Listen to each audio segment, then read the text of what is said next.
हरे कृष्णा। एक बार नारद मुनि जी के मन में प्रश्न आया कि साधु संघ का क्या महत्व है। What is the importance of association of devotees. तो इसका उत्तर कौन दे सकते थे? स्वयं भगवान विष्णु। तो नारद जी गए विष्णु जी के पास, उन्हें प्रणाम किया और बोला, प्रभु मेरे मन में शंका है कि आखिर ये जो साधु संघ है इसका क्या महत्व है, कृपया करके आप उत्तर दीजिए प्रभु। तो भगवान ने बोला, आपका बहुत अच्छा प्रश्न है, तो आपको इसका उत्तर मिलेगा। आप नीचे वो गांव देख रहे हैं पृथ्वी लोक पे? नारद जी ने कहा, हाँ देख रहा हूँ। कह रहे वहां उस गांव में आप देखिए एक छोटा सा केचुआ वहां पे घूम रहा है, आप देख रहे हैं?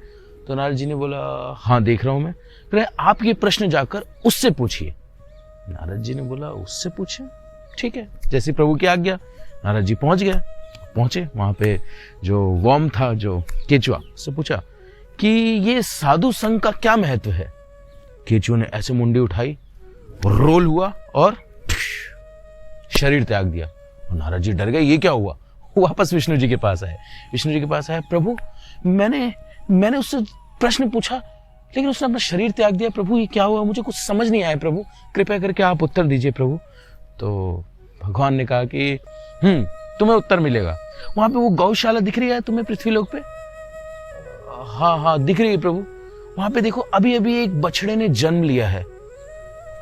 हाँ प्रभु दिख रहा है मुझे, बछड़े ने जन्म लिया। ये प्रश्न जाकर उससे पूछो। नहीं प्रभु, ये आप क्या कह रहे हैं? नहीं मैं ये गौ हत्या का पाप लग जाएगा। अभी एक केचुए से पूछा, उसने शरीर त्याग दिया, उससे पूछूंगा वो भी शरीर त्याग देगा। नहीं प्रभु, गौ हत्या का पाप नहीं लगाना मुझे प्रभु, क्षमा कीजिए। भगवान ने कहा, अगर आपको प्रश्न का उत्तर चाहिए तो आप जाइए और पूछिए। नारद जी, ठीक है जाता हूँ। गए वहां पर, बछड़े ने जन्म लिया था। कृपया करके आप बताएंगे ये साधु संघ का क्या महत्व है? बछड़े ने ऐसे आंख उठाई, रोल हुआ जमीन पर, शरीर त्याग दिया। और नारद जी तो हिल गया, अरे ये क्या हो गया? मैंने मेरे ऊपर गौ हत्या का पाप लग गया। ओ कृष्णा, ये क्या हो गया? गए, तुरंत गए भगवान के पास। भगवान के पास बोले, भगवान ये क्या हो रहा है? भगवान ये मैंने कैसा पाप कर दिया? भगवान मुझे क्षमा कर दीजिए, भगवान मुझे क्षमा कर दीजिए। ये कैसा पाप कर दिया है? मैं पापी हूँ। भगवान ने बोला, नहीं तुमने कोई पाप नहीं किया। बोला, प्रभु नहीं मैंने बहुत बड़ा पाप किया और मुझे अब तक अपना उत्तर नहीं मिला। तो भगवान ने कहा, अच्छा अगर आपको उत्तर चाहिए तो आखिरी काम करना होगा। तो नारद जी ने कहा, आखिरी काम? हाँ बताइए प्रभु। वो राज्य देख रहे हैं, बहुत बड़ा वहां पर महल है राजा का। हाँ प्रभु दिख तो रहा है। वहां पर देखिए, वहां पर अभी अभी रानी ने एक पुत्र को जन्म दिया। नहीं प्रभु, नहीं प्रभु नहीं। नारद जी ने बोला, अब मैं नहीं कर सकता, ऐसा पाप मैं नहीं कर सकता। नहीं प्रभु, नहीं। भगवान ने बोला कि देखो, आपको अगर प्रश्न का उत्तर चाहिए तो आपको जाना होगा और पूछना होगा उस नवजात शिशु से, उस बच्चे से, कि आखिर साधु संघ का क्या महत्व है। ये आखिरी काम है, बस इसके बाद मैं कुछ नहीं बोलूंगा। नारद जी बोले, नहीं प्रभु, मैं नहीं कर सकता, मैं एक और हत्या नहीं कर सकता प्रभु। नहीं। भगवान भी अड़े रहे, नहीं करना ही होगा। और नारद जी गए, हाथ पैर कांप रहे थे नारद जी के। कोई था नहीं, बैल्कनी में गए, वहां बच्चा लेटा हुआ था। बच्चे ने देखा नारद जी को, बहुत खुश हो गया, हंसने लगा। फिर नारद ने पूछा,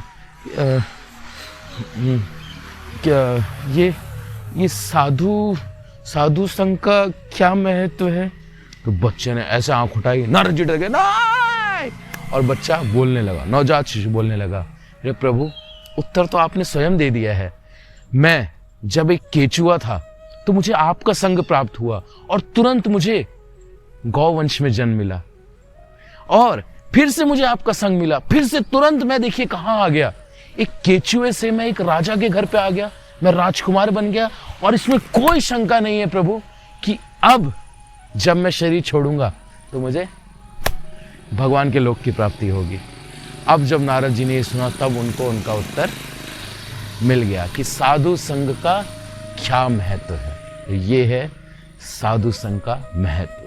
साधु संग सर्व शास्त्र कय, लव मात्र साधु संग सर्व सिद्धि है। हरे कृष्ण।